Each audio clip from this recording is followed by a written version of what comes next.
Welcome, you've arrived at a quiet place, a place where the noise of the present fades, and the steady rhythm of the past begins to unfold. Tonight, we'll drift far back in time, beyond the sagas and songs, beyond the legends carved into memory. We'll wander into the everyday world of the Vikings, not as warriors, not as myths, but as people.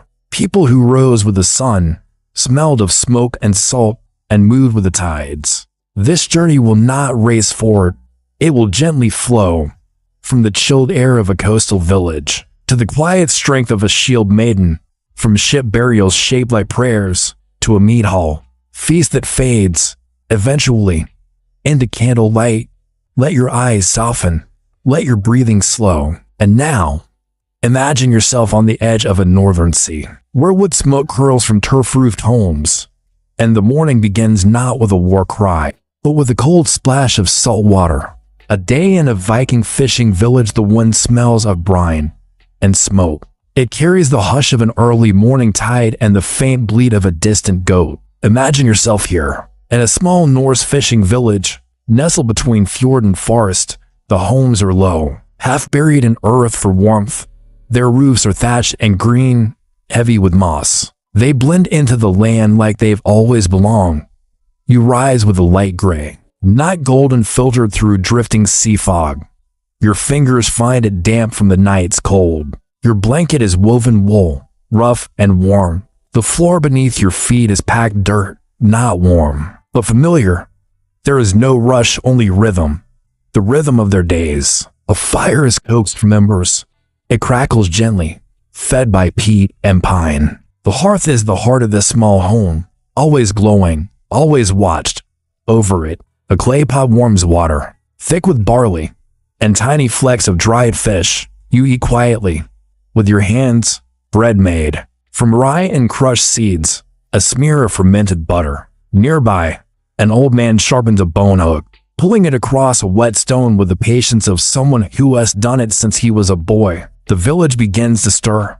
Outside, the world is cold but alive. Chickens wander, clucking softly. Children carry baskets, not toys.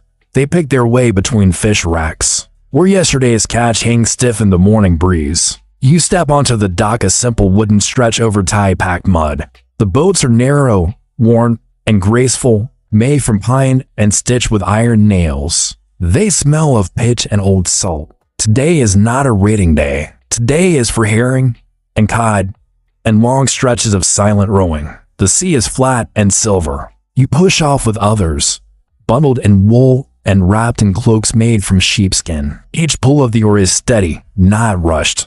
There is Tom. There is always Tom. The fish are not biting yet. That's all right.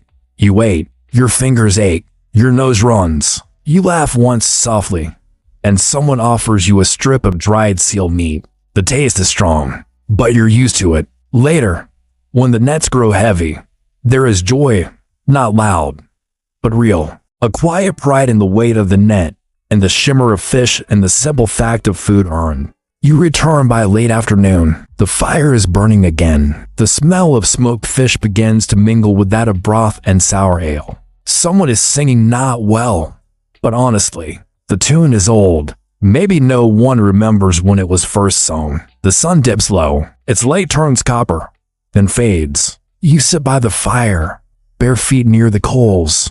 A child curls against you, already half asleep. Outside, the wind rustles dried kelp and carries the soft bleat of the goat once again. And so the rhythm of their days continues. Simple, hard, quiet, real. You rest your head on fur. You close your eyes. And tomorrow, you'll rise again with the gray light and the sea.